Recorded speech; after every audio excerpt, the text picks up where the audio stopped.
Halo semua, pada kesempatan kali ini kita akan membahas materi dalam biologi yaitu tentang jaringan hewan.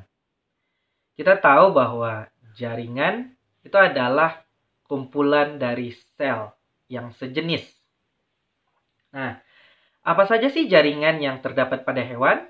Yang pertama, kita akan membahas apa itu jaringan epitel.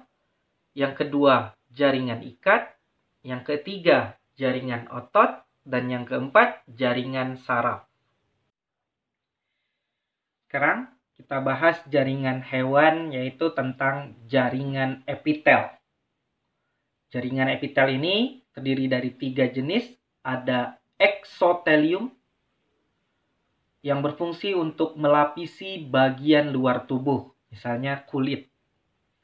Yang kedua ada mesotelium, yaitu pembatas rongga tubuh. Dan yang ketiga ada endotelium yang berfungsi sebagai pembatas organ tubuh. Sekarang kita lihat jaringan epitel berdasarkan bentuknya. Yang pertama ada jaringan epitel pipih. Dibagi menjadi 2, ada yang bentuknya selapis, fungsinya difusi, filtrasi, osmosis, dan ekskresi. Letaknya misalnya pada pembuluh darah, pada alveolus, pleura atau pembungkus paru-paru, dan perikardium atau pembungkus jantung. Kemudian ada epitel pipih berlapis. Fungsinya untuk proteksi, terletak di rongga mulut, di vagina, dan telapak kaki. Yang kedua, bentuk epitel yaitu epitel kubus. Yang pertama kita lihat epitel kubus selapis.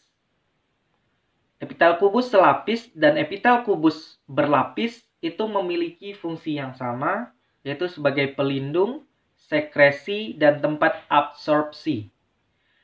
Epitel kubus selapis misalnya terletak di ovarium, lensa mata, saluran ginjal, atau kita singkat dengan oles.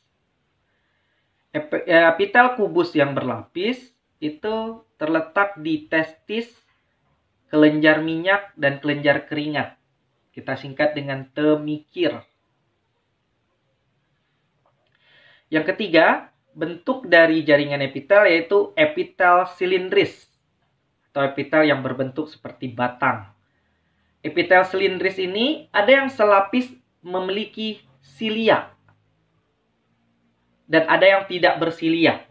Di dalam epitel silindris ini terdapat sel goblet yang akan menghasilkan mukosa atau lendir.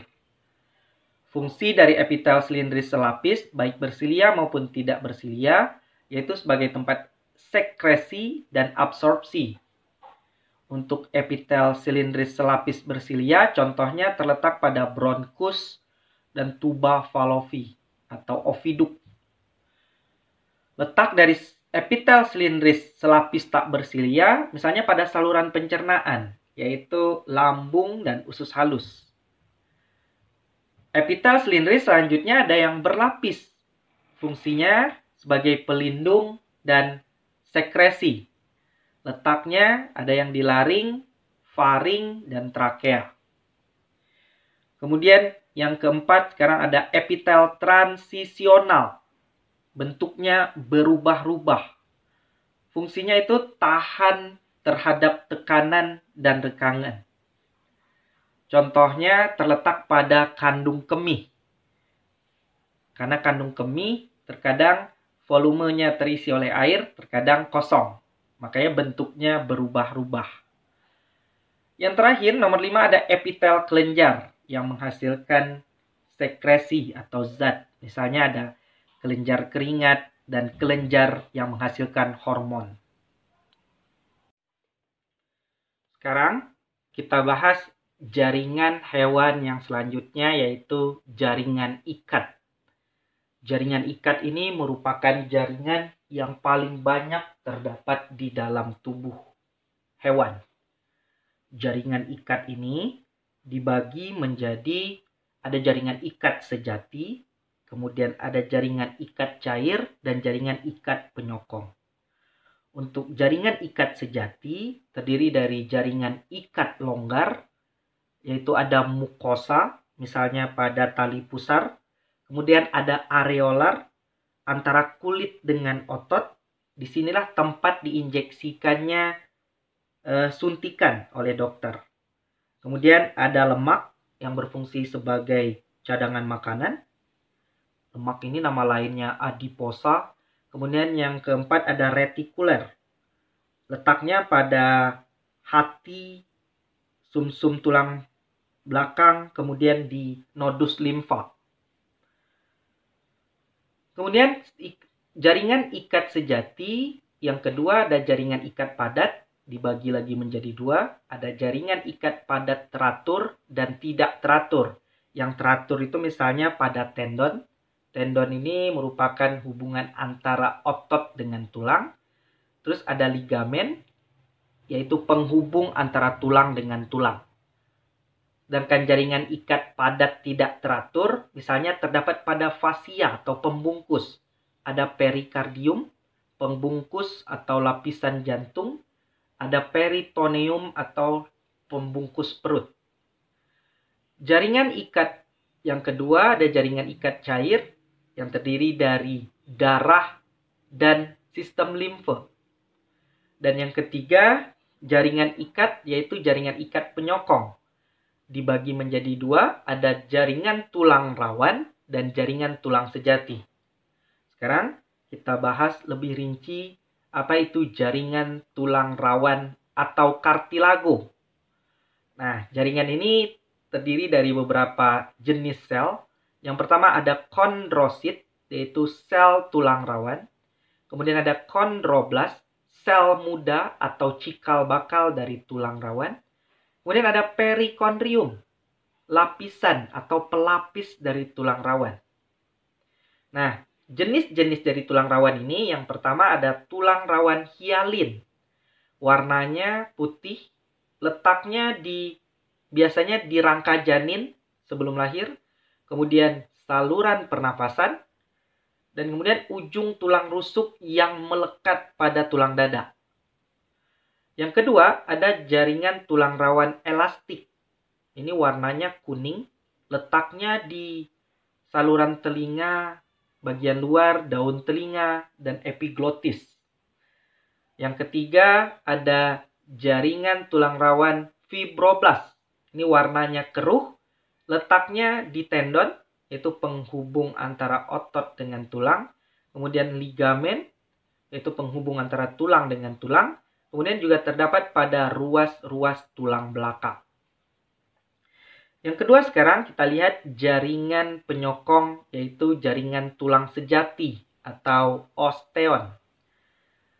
Terdapat beberapa jenis istilah sel di dalam jaringan tulang sejati ini. Yang pertama ada osteoprogenitor, yang merupakan sel induk dari tulang sejati. Kemudian ada osteoblast, ini sel muda atau cikal bakal dari tulang sejati. Kemudian ada osteosit, yang merupakan sel tulang sejati itu sendiri. Dan yang keempat ada osteoklas, yang berfungsi untuk penyerapan dan penghancuran tulang. Di dalam jaringan tulang sejati ini terdapat sistem Havers. Jadi kalau kita lihat gambar ini merupakan gambar sel tulang. Jadi di dalamnya terdapat lakuna. Di dalam lakuna ini terkumpul osteosit atau sel tulang. Kemudian ada kanalikuli, penghubung antara lakuna satu dengan lakuna lain. Kemudian terdapat garis tengah atau lamela. Dan di tengah-tengah terdapat saluran Havers yang berisi saraf dan pembuluh darah. Jaringan hewan selanjutnya yang akan kita bahas yaitu jaringan otot. Ada 3 jenis jaringan otot yang terdapat pada hewan, terutama hewan tingkat tinggi, misalnya vertebrata, yaitu ada otot polos, kemudian ada otot lurik atau otot rangka, dan yang ketiga ada otot jantung. Sekarang kita lihat perbedaan dari ketiga jenis otot ini melalui tabel. Yang pertama, bentuk. Otot polos itu bentuknya gelendong. Gelendong itu atau kumparan, ujung-ujungnya runcing tapi tengah-tengahnya menggembung. Kalau otot lurik disebut dengan lurik atau bergaris-garis, atau nama lainnya otot rangka, bentuknya silindris atau seperti batang. Sedangkan otot jantung itu bentuknya silindris tapi memiliki cabang. Yang kedua, perbedaannya inti sel. Otot polos itu jumlah inti selnya 1 dan letaknya di tengah. Untuk otot lurik atau otot rangka, jumlah inti selnya banyak dan letaknya di tepi atau di pinggir. Dan untuk otot jantung, intinya 1 dan letaknya di tengah. Yang ketiga perbedaannya yaitu aktivitas. Otot polos ini bekerja dengan involuntar atau tidak disadari, tidak diperintah oleh secara sadar. Otot lurik atau otot rangka itu aktivitasnya volunteer, disadari atau diperintah. Dan otot jantung itu aktivitasnya involunteer, tidak sadar. Perbedaan selanjutnya ada kontraksi. Untuk otot polos, kontraksinya lambat. Sedangkan untuk otot lurik atau otot rangka, kontraksinya cepat. Otot jantung itu kontraksinya ritmis atau teratur. Letak untuk otot polos itu terletak di organ dalam, misalnya di organ pencernaan. Sedangkan otot lurik itu melekat pada rangka atau tulang manusia atau hewan. Sedangkan untuk otot jantung itu terletak di jantung. Jaringan hewan selanjutnya yang akan kita bahas yaitu jaringan saraf. Jaringan saraf ini terdiri dari 2 komponen. Yang pertama ada neuron atau sel saraf yang berfungsi sebagai penerima dan penghantar rangsang. Yang kedua ada neuroglia. Glia itu artinya lem atau perekat. Ini fungsinya untuk penyokong neuron dan menyatukan jaringan-jaringan yang ada pada sistem saraf pusat. Sistem saraf pusat itu terdiri dari otak dan sumsum tulang belakang. Sekarang kita lihat gambar dari sel saraf. Itu terdiri dari yang pertama ada dendrit yang berfungsi penerima rangsang. Selanjutnya rangsangan diteruskan ke badan sel atau perikarion. Dari badan sel, rangsangan akan diteruskan ke akson atau neurit. Dari akson atau neurit ini, rangsangan akan diteruskan ke sel saraf yang lain. Di badan sel, itu terdapat inti sel atau nukleus yang berfungsi untuk mengatur seluruh aktivitas sel saraf. Dan di bagian akson, akan terdapat bagian-bagian yang pertama ada selubung mielin, fungsinya sebagai pelindung akson. Kemudian ada sel Schwann yang berfungsi untuk memberi nutrisi pada akson. Kemudian ada nodus Ranvier yang berfungsi untuk mempercepat jalannya rangsangan. Dan terakhir, terdapat terminal akson yang ada di ujung akson atau neurit.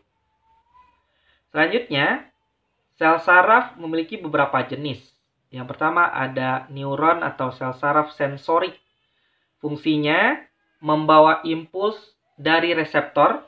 Reseptor itu panca indera atau alat indera di tubuh manusia ke sistem saraf pusat. Sistem saraf pusat itu sendiri adalah otak dan sumsum tulang belakang.